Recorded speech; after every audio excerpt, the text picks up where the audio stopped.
கர்த்தராகிய இயேசு கிறிஸ்து நாமத்தினாலே உங்களுக்கு என் அன்பின் வாழ்த்துதலை தெரிவித்துக் கொள்கிறேன். கர்த்தநாம ஸ்தோத்திரம். இந்த வேளையில ஒரு கர்த்தர் ஒரு பாரத்தை உணர்ந்துதான் இந்த மெசேஜை கொடுத்தார். என்ன விஷயம்னா, எங்க பாரு யார் பாரு ஏதோ ஒரு காயத்துல வேதனையில இருக்கிறாங்க. ஒண்ணு ஒண்ணு சரீரத்துல காயம், இல்லைன்னா ஒரு மனதுல காயம். அப்படி இருக்கும்போது நீ என்ன செய்து தெரியல, எங்க போறதுன்னு தெரியல, இவ்வளவே தான் என் கதையா, இப்படியே வாழ்க்கை முடிஞ்சிருமான்லாம் நினைக்கிறவங்க இருக்காங்க. பயப்படாத, கலங்காத. இந்த இந்த மெசேஜை பாருங்க, கர்த்தரோடு பேசுவார். நீ கலங்கவே கலங்காத. என் நிலைமை இவ்வளவுதானா, என் காரியம் இவ்வளவுதான், என் இப்படியே என் வாழ்க்கை முடியும் நினைக்காத. கர்த்தர் நல்லவர், என்னோடு இருக்கிறார். இங்க பார்க்கும்போது மார்க்கு 5:1-20 ஒரு சம்பவம், உண்மையா நடந்த ஒரு சம்பவத்தை பற்றி பார்க்கணும். இதே சம்பவத்தை லூக்கா 8:26-29 லூக்காலையும் பார்க்கணும், மத்தேயுவையும் பார்க்கணும். ரொம்ப முக்கியமான ஒரு சம்பவம். பாருங்க, இயேசு இந்த மார்க் 5:1 பின்பு அவர்கள் கடலுக்கு அக்கறையில் உள்ள கதர்நேருடைய நாட்டுக்கு வந்தாங்க. அவர் சீஷன்னா கதர்நேர் நாட்டுக்கு வராங்க. அவங்க படவுல இருந்து 2 இறங்கின உடனே அசுத்தாவில ஒரு மனுஷன் பிரேத கல்லிலிருந்து அவருக்கு எதிராக வந்தார். கர்த்தர் தான் அந்த காரியத்தை செய்தார். ஒரு ஆளு எப்பட்ட ஆளுன்னு சொன்னா, அவன் இந்த 5:5 அவன் எப்போதும் இரவும் பகலும் மலைகளிலும் கல்லறைகளிலும் இருந்து கூக்குரலிட்டு கல்லுகளினாலே தன்னை காயப்படுத்தி கொண்டிருந்தான். ஒரு மனுஷன் அவனை சங்கிலி போட்டு கட்டுறாங்க, என்னென்னோ செய்யறாங்க, அவனை கட்டவே முடியல. இப்ப கூட இந்த மாதிரி நிலைமையில இருக்கிறவங்க கேள்விப்பட்டிருக்கீங்க. இவன் கவலை அவ்வளவுதான், இவன் என்ன பாவம் செய்தானோ, உங்க பெற்றோர் என்ன பாவம் செய்து உங்களுக்கு இது இப்படிதான், அப்படி யோசிக்காதீங்க. இது பிசாசுடைய கிரியை. அதனால அப்படித்தான் யோசிக்காதீங்க. இதை மாட்டு இயேசுவால முடியும். ஓடி வரான் இவன். இயேசு படகுல இருந்து இறங்குறாரு. இவன் என்ன பண்ற, ஓடுறான். இவன் குடியிருப்பு எங்கன்னா கல்லறை. வீட்டுல இருக்க முடியாது, வீட்டுல இருக்க முடியல, பிசாசு செய்யற வேலை. அவங்க என்ன பண்ணுவாங்க, புள்ளைய போய் கடலில் விடுவாங்களா? பிசாசு தான் என்ன செய்யுதுன்னா, அந்த கல்லறையை எட்டுமே விடுறான். வீட்டுல இருக்க விடுறது இல்லை, துணி மேல போட விடுறது இல்லை. அதே நேரத்துல சும்மா இருக்குது இல்ல, கல்லறையில கல்லை எடுத்து அப்படியே குத்திக்கிடுது. குத்தி இப்ப ரத்தம் வத்து ஒடியுது. இந்த ரத்தம் அதுலயே போட்டு குத்துறான். எவ்வளவு வேதனை! இந்த பெற்றோர்கள் எவ்வளவு கவலைப்பட்டிருப்பாங்க. அவருக்கு என்னடா, நம்ம குத்திக்கிறோமே, இப்படி ரத்தம் வருது, இப்படி வேதனையா இருக்குது, வழி அந்த எண்ணமே இல்லை. எண்ணெய் இல்லைன்னா எண்ணெய் இல்லாதபடி பிசாசு செய்திருக்கான். அதனால சரீரத்துல காயத்து மேல காயம், ரத்தம் வடியுது. அந்த மாதிரி ஒரு பரிதாபமான நிலைமை. அந்த பரிதாப நிலைமையில இருந்து யாரும் ஒண்ணுமே பண்ண முடியல. அவங்க என்ன பண்றாங்க, இவன் கையை கட்டுறாங்க, காலை கட்டுறாங்க, செங்கலி போட்டு கட்டுறாங்கன்னா அப்படியே அறுத்து போட்டுறாங்க. பிசாசு தானது, அப்படியே அறுத்து போட்டு எடுத்துன்னு போய் கடையில விட்டுரு, கடையில இருப்பான். ஆனா இயேசு பர்பஸா தான் வந்துக்கிறார். ஏன்னா அவர் மனதுருக்கம் உள்ளவர். இந்த மாதிரி ஒரு ஆத்மா தன்னைத்தானே காயப்படுத்தி கொண்டு இருக்குதுன்னா மனுஷனால ஒண்ணும் செய்ய முடியல, நம்ம இயேசுவால செய்ய முடியும். அதனால்தான் பர்பஸா அந்த இடத்துல வந்த உடனே இந்த பிசாசு பிடித்த மனுஷன் என்ன பண்ணானா, ஓடி ஒரு வேலை செய்யறான். இயேசுக்கு முன்னால என்ன செய்யறானா, அவன் நிக்கிறான். அவர் சொல்லிட்டுக்கிறாரு, ஓ பிசாசு, அவன் விட்டு போனதும் அவன் என்ன சொல்றான்னா, அவன் எப்போதும் இரவும் பகலும் என்ன பண்ணுவானா, சத்தம் போட்டு கத்துவானான். கல்லையில இருப்பான், இரவும் பகலும் கல்லுனால குத்திக்குவான். அதே நேரத்துல 9 அவன் அப்பொழுது அவர் அவனை நோக்கி, உன் பேர் என்ன என்று கேட்டார். அதற்கு அவன், நாங்கள் அநேகராய் இருக்கிறபடியால் என் பேர் லேகியோன் என்று சொன்னான். பேர் என்னன்னு கேக்குறாரு. சத்தம் போட்டு கத்துறோம், பயங்கரமான சங்கிலி கட்டவங்க என்ன பண்ணலாம், என்ன காரணம், அவன் மேல இருந்த ஆவி அந்த மாதிரி செய்துட்டு அந்த ஆவி செய்ய காத்து எந்த மனுஷாலும் ஒண்ணும் செய்ய முடியல. பெற்றோர் எவ்வளவு வேதனைப்பட்டிருப்பாங்க. ஆனா கர்த்தர் என்ன பண்ணார், அந்த இடத்துக்கு வந்தார். வந்த பிறகு லேகியோன்னா 3000-6000 10,000 மேல 60,000 ஒரு பிசாசு இருக்குது அவன் மேல. அத்தனை பிசாசு. என்ன செய்ய தெரியாது இருந்தப்போ ஒரு காரியம் நடக்குது. அது என்னன்னா, அந்த இயேசு வந்தார். நீங்க கூட ஒருவேளை கல்லை போட்டு குத்திக்க மாட்டீங்க சரீரத்துல. ஆனா உங்களுக்கு உங்களை அறியாதையே விசாசு மேல இருக்கணும்னு ஒண்ணும் இல்லை. விசாசு கிரியை செய்துனா என்ன பண்ணணும்னு சொன்னா, நமக்கு ஒரு வேளை கவலை, கவலையினாலே நம்ம உள்ளத்தை அப்படியே காயப்படுத்திக்கிறோம். கவலை, பயம், அப்புறம் சலிப்பு, எதிர்மறையான எண்ணம், இதெல்லாம் தேவையற்ற கல்லுங்க. இந்த கல்லுனால நம்ம என்ன பண்றோம்னா, நம்ம ஆத்மாவை காயப்படுத்திக்கிறோம், நம்ம உள்ளத்தை காயப்படுத்துறோம். அப்போ கர்த்தர் இது யாராலும் செய்ய முடியாது, கவலைப்படாதீங்க. என் பிள்ளை இவ்வளவுதான், என் பொண்ணு இவ்வளவுதான், எவ்வளோ நான் சாட்சியம் கேட்டுக்கிறேன். இந்த மாதிரி துணியே போடாத ஓடி இருக்குது.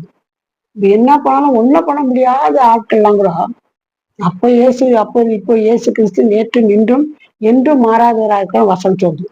ஆனா கர்த்தர் பிள்ளைங்க இந்த மாதிரி பிசாசு பிடித்ததுக்கு ஜெபித்த போது கர்த்தருக்கு விடுதலை கொடுத்து அவங்க அப்படியே டோட்டலா மாறிக்கிட்டாங்க. அதனால அவரால் முடியாத காரியம் ஒன்று இல்லை. ஒரு வசனம் இருக்குது, ஏசாயா 30:26. கர்த்தர் தமது ஜனத்தின் முறிவை கட்டி அதன் அடிகாயத்தை குணமாக்கும் நாளிலே சந்திரனுடைய வெளிச்சம் சூரியனுடைய வெளிச்சத்தை போகவும் சூரியனுடைய வெளிச்சம் ஏழத்தனையான 7 பகலின் வெளிச்சத்தை போலும் இருக்கும். இப்போ எவ்வளவு பயங்கரமான காயமா இருந்தாலும் அந்த காயத்தை அடி காயத்தை கூட முறிவை கட்ட இயேசுவால முடியும். காயம்னா மனசுல என்ன காயம் வந்தாலும், நீ எந்த வேதனையில இப்ப கஷ்டப்படுறது கர்த்தர் அறிவார், கர்த்தர் பாக்குறாரு. ஐயோ என் நிலைமை, என் பிள்ளை ஒருவேளை அந்த நிலைமையில இருக்கிறவங்களுக்கு தெரியாது அதை பற்றி. ஆனா தாய்க்கோ தகப்பனுக்கோ உடன் பிறந்தாருக்கோ கண்ணீர் விடுவாங்க, ஐயோ என் பிள்ளை நிலைமை இவ்வளவுதானா. கவலைப்படாதீங்க. அடி காயத்தை என்ன பண்ணுவாரா, குணமாக்குற தேவனுக்கு இருக்கிறாரு. அவரால் எல்லாம் முடியும். அவர் என்ன பண்ணுவாருன்னா இந்த காயத்தை எல்லாம் மாட்டிடுவாரு. அதே நேரத்துல இன்னொரு வசனம் பாருங்க, பெதஸ்தான்ற ஒரு குளம் எருசலேம் வாசல் அருகே இருக்குது.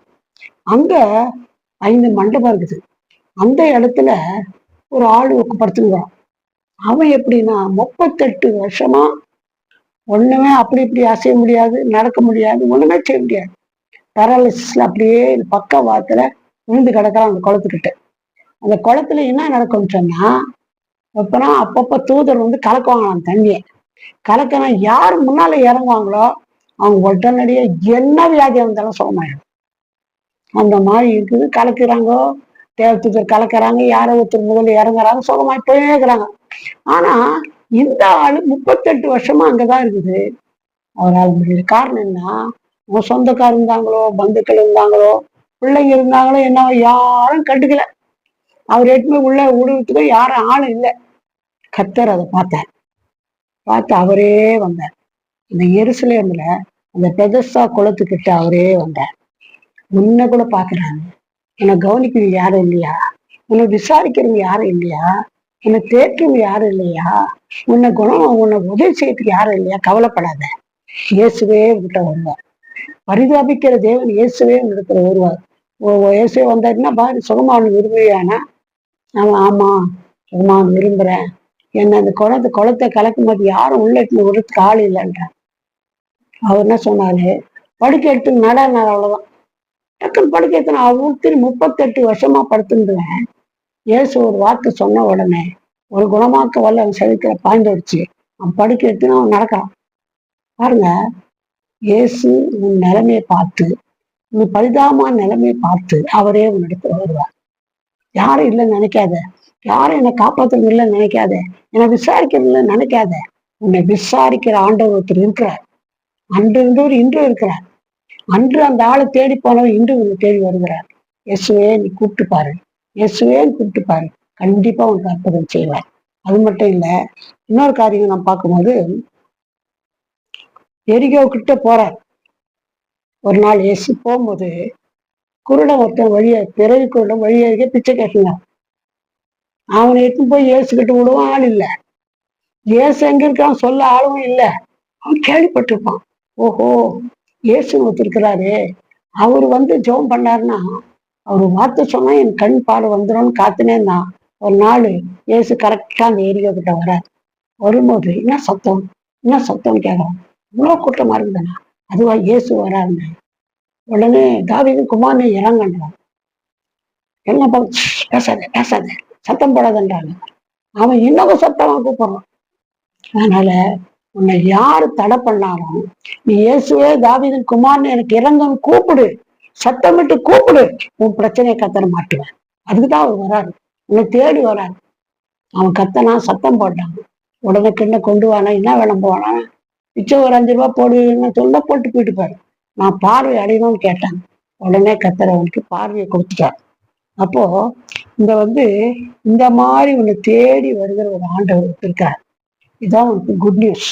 என்ன விஷயம், என்ன வேதனை இருந்தாலும் அடி காயத்தையும் கத்தரை அவர் மாற்றுவார். அது மட்டும் இல்ல, கத்த என்ன பண்றாரு, ஒரு 19ஆம் அதிகாரம் 5ஆம் வசனம் பார்க்கறான். அவன் பாவியான மனுஷன், அவனை எல்லாம் திட்டுறாங்க, இவன் பாவி, இவன் பாவி, இப்படியே அநியாயம் பணம் வாங்குறான். ஆனா அவனே கூட இயேசு நேசித்து எப்படிப்பட்டவனோன்னு பார்க்கணுமா, ஏது மலை காட்டத்தி மரத்துல ஏறணும். இயேசு கரெக்டா அங்க சீக்கிரம் இறங்கி அவன் வீட்டுல தங்கணும். உடனே அவன் இறங்கி வந்த உடனே அவன் கிட்ட அவன் பேசின உடனே, அவனை பார்த்த உடனே அவன் குறைகள்லாம் உணர்த்தப்பட்டு அறிக்கையிட்டான். கத்தரன் பாவத்தை மன்னித்து ரட்சிட்டான். அதனால உங்க பாவத்தில் முடிவு இருந்தாலும் சரி, கத்தனை விடுவிப்பார். என்ன வியாதி இருந்தாலும் கத்தனை விடுவிப்பார். என்ன பிரச்சனை இருந்தாலும் கத்த என்ன பண்ணுவார், உன்னை அவரு கண்டிப்பா விடுதலை ஆக்குற ஒரு ஆண்டவர் ஒருத்தர் இருக்கிறாரு. இவன் என்ன படிச்சு அதாவது இந்த மார்க்கு 5ஆம் அதிகாரம் 15ஆம் வசனத்துல, இயேசுவிடத்தில் லேகியோன் ஆகிய பிசாசுகள் பிடித்திருப்பவன் வஸ்திரங்களை தரித்து உட்கார்ந்து புத்தி தெளிந்திருக்கிறதை கண்டு பயந்தார்கள். வந்தவொடனே போ பிசாசுன்னு சொன்னாரு. அந்த பிசாசெல்லாம் கேட்சி, ஐயோ என்னை பாதாளத்துக்கு அனுப்புறாதீங்க, அங்க அந்த பண்டி கூட்டத்துல அனுப்பிச்சிடுங்கன்னு சொல்லிச்சு. போன்னு சொன்ன உடனே அது பிசாசுக்கு பதில் சொல்றாரு. போனார். அந்த பெண்டி கூட்டத்துல போய் பண்டி எல்லாம் போய் சமூகத்துல விழுந்து செத்து போச்சு எல்லாமே. இவனுக்கு எப்போ அந்த பிசாசு அவனை விட்டு போச்சோ உடனடியா அவன் நல்ல சுகமாயிட்டு வஸ்திரம் தரித்து கத்தரை பார்த்து உட்காந்துட்டான். பாருங்க, இதுல நமக்கு என்ன தெரியுதுன்னா, யாரும் என் கஷ்டத்தை மாற்ற முடியாது, யாரும் என் பிரச்சனை மாற்ற முடியாதுன்னு நினைக்காதீங்க.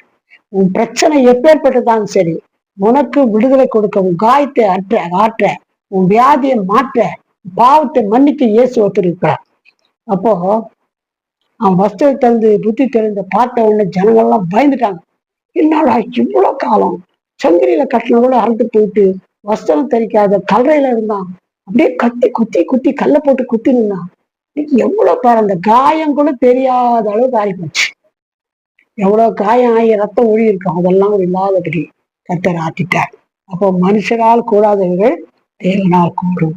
பாருங்க, இன்னொரு விஷயம், யோவேல் 2ஆம் அதிகாரம் 25ஆம் வசனம், நான் உங்களிடத்தில் அனுப்பின என் பெரிய சேனையாகிய வெட்டுக்கிளிகளும் பச்சை கிளிகளும் முசுக்கட்டை பூச்சிகளும் பச்சை புழுக்களும் பட்சித்த வருஷங்கள் விளைவை உங்களுக்கு திரும்ப அனுப்பேன். உனக்கு எல்லாம் நீ எழுந்ததெல்லாம் உனக்கு கொடுப்பேன்னு கத்த சொல்றார். அதனால தேவனால் கூடாத காரியம் ஒன்றுமே இல்லை. இப்போ மனுஷனால் செய்ய முடியாத தேவனால் செய்ய முடியும். இது உனக்கு ஒரு குட் நியூஸ். அப்புறம் பாதிப்பில்லாத கத்தர் எல்லா காயத்தையும் ஆட்டிட்டு கத்தர் அவரை தழும்பே இல்லாத மாதிரி சுகமாக்கிட்டார். சரி, அது மட்டும் இல்ல, நமக்கு கூட உங்களுக்கு கூட மனக்கலக்கமா, மனக்கவலையா, இதுலயே டிப்ரெஷன்ல போயிடும் ஒரு பேரு. எவ்வளோ காத்து யோசிச்சு, எவ்வளவுதான் என் வாழ்க்கை, எவ்வளவுதான் ஒண்ணுமே பண்ண முடியாது, நான் இருக்க மாட்டேன், இதோ செத்தே போறது மேல நினைக்காது, சொல்லாத அந்த வார்த்தையை. செத்து போனா நல்லா இருக்கும், என்னால முடியாதுன்னு சொல்லாத. இந்த மாதிரி சொன்னவங்க எவ்வளவு பேரு சாட்சி கேட்டுக்கிறேன் நானு. அந்த டிப்ரெஷன்ல இருந்து மாற்றி, அந்த உள்ளத்தின் காயத்திலிருந்த மாற்றி கத்தர் அற்புதமான விடுதலை அந்த ஆளுக்கு செய்து உனக்கும் செய்ய முடியும். எனக்கு இதுதான் கதி, வழியெல்லாம் நினைக்காத கத்தர் செய்வார். அது மட்டும் இல்ல, இந்த மார்க் 5:18 அப்படியே அவர் படகில் ஏறுகிற பொழுது பிசாசு பிடித்திருந்தவன் அவரோடு கூட இருக்கும்படிக்கு தனக்கு உத்தரவாக வேண்டும் என்று அவர் வேண்டிக் கொண்டான். 19ஆம் வசனம் 5:19 மார்க்கு. இயேசு அவனுக்கு உத்தரவு கொடாமல், நீ உன் இனத்தாரிடத்திலும் உன் வீட்டிற்கும் போய் கத்தர் உனக்கு இறங்கி உனக்கு செய்தவைகள் எல்லாம் அவர்களுக்கு அறிவி என்று சொன்னார். அதுல 20 மார்க் 5:20, அந்தபடி அவன் போய் இயேசு தனக்கு செய்தவைகளை எல்லாம் தெக்கோபோலி என்னும் நாட்டிலே பிரசித்த பண்ண தொடங்கினான். எல்லோரும் ஆச்சரியப்பட்டார்கள். அப்படியே சுகமாயிட்டு அப்படி பார்த்துல உட்காந்தது மட்டும் இல்ல, இவர் என்ன பண்ணாரு, அதுக்காக வந்து படகுல ஏறுறாரு. ஏன்னா ஓடுறான் போய், ஐயா கூடவே நான் வந்துடுறேன் ஐயா. என்னன்னா அவனுக்கே ஒரு ஆச்சரியம். இந்த மாதிரி மோசமான பயங்கரமான நிலைமையில கல்லை வச்சு குத்திக்கின்னு ரத்தத்துக்கு செங்கிலி கட்டினாலும் முடியாத வசந்தரிக்கு இருந்த இவ்வளவு அற்புதமான சுகம் கொடுத்தாரு. ஆனானு அவரு கூட இருந்துட்டா எவ்வளவு நல்லா இருக்குன்னு போய் கேட்கறேன். அப்ப அவர் சொன்ன, இல்லப்பா என் கூட வராது, வீட்டுக்கு போ. ஏன்னா எவ்வளோ காலம் அந்த பிள்ளை என்ன பண்றது தெரியாத வேதனைப்பட்டுனாங்க வீட்டார். நீ வீட்டுக்கு போ, என் கூட வராது. நீ வீட்டுக்கு போய் தெற்க போறீங்க எல்லாம் வீட்டாருக்கு எல்லாருக்கும் போய் சொல்லு, பிரசித்தப்படுத்தினா. அவன் அப்படியே போய் எல்லாருக்கும் இயேசு பற்றி செய்த காரணம் பிரசித்தப்படுத்தினான். எல்லாரும் ஆச்சரியப்பட்டாங்க.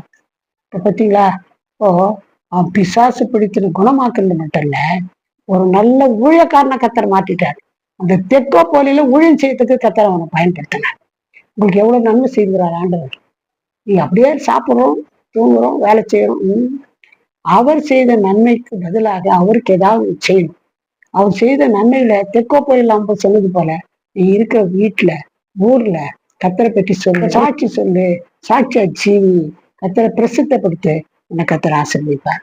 கத்தரை தான் உள்ளத்துல எதிர்பார்க்கிற. நம்ம ஜெபிக்கலாம்.